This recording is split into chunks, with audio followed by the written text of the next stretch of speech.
E falando um pouquinho sobre o lactato, né? Já que eu falei que o paciente com lactato acima de 2 é o paciente que vai estar mais, que a gente vai chamar ele de choque séptico, porque ele tem uma disfunção hemodinâmica, né? Possivelmente por causa disso. Ele é um produto da respiração anaeróbica, né? Então, como eu já disse algumas vezes em algumas outras aulas, ele é um indicador indireto de má perfusão. O sangue não está chegando direito, a célula começa a fazer respiração anaeróbica e nesse processo ele libera lactato e aí vai levar também à acidose. Né? Então, se o paciente tiver com mais do que 2, né, então você precisa fazer esse controle e objetivando um clearance ali de 10% do lactato do paciente. Né? Então, o paciente chegou com lactato de 4, na segunda avaliação, depois de 1 hora, você quer que ele tenha baixado ali 10%, então quer que ele esteja em torno próximo ali de 3,5%. Tá? Então, quando ele está muito alto, né, no caso acima de 4, ele é um preditor de mau prognóstico. Né? Os estudos mostram que quando o paciente tem um lactato maior do que 4, ele termina morrendo mais do que o paciente que não tem esse lactato tão alto. Né? A gente vai ver também que esse paciente com choque séptico ele já morre mais. Então, o paciente com lactato acima de 2, ele já tem uma mortalidade ali altíssima, em alguns estudos até acima de 40%, 46% mais ou menos. Comparado ao paciente séptico ali, que tem uma mortalidade, dependendo do local, né, de 17%.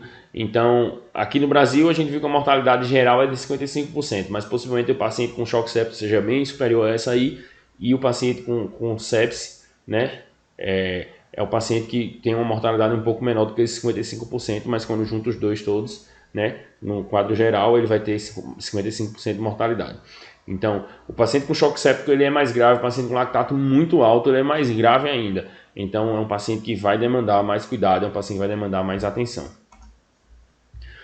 Cultura, né? Como eu disse, fazer a gasometria, ver o lactato do paciente e coletar culturas. A cultura tem que ser feita do foco provável, né? Não adianta o paciente estar tossindo, cheio de catarro, aí você vai e faz uma urinocultura, né? Então, assim, não tem sentido você solicitar culturas de outros locais, de outros sítios, né? Mas considerando que o paciente está séptico, né, o paciente que ele tem chega com febre, chega com queda do estado geral, então existe a chance, né, disso aí ser uma bacteremia, né? O paciente tem uma infecção de corrente sanguínea, né? Então, principalmente se o paciente, como eu disse, se o paciente tiver tremor, tiver calafrios, então tem uma chance grande de ser por gram negativo, né? Então você vai ter que fazer uma cultura dos pacientes, né, em 2 amostras, tanto de aeróbio como anaeróbio, em sítios diferentes. Nem sempre isso é o que acontece, né? Mas é importante saber que deve ser assim, tá? Mas é importante frisar também que as culturas não devem atrasar o início do antibiótico. Então, solicitou cultura, o laboratório não é tão eficiente, não existe um protocolo, né? Uma dinâmica, né? de sepse para abordar esses pacientes sépticos, né? No seu serviço. Não espere as culturas serem realizadas para começar o antibiótico, porque o antibiótico é o que muda mais mortalidade. Então, se você definiu que o paciente está séptico, você prescreve o antibiótico, solicita a cultura e prescreve o antibiótico, né? Nesse meio tempo de preparação da medicação é que deve ser feita a coleta das culturas, né? Então, no caso, como eu disse, a cultura tem que ser do foco. Você está pensando que o paciente tem uma sepse de foco urinário, você vai pedir uma urocultura. Se você acha que o foco é respiratório, você vai pedir uma cultura de escarro, né? Se você acha que o foco é hematológico, você vai pedir também uma hemocultura. Então você vai pedir a cultura de acordo com o foco que você está suspeitando da sepse do paciente, tá? Não adianta sair pedindo de tudo.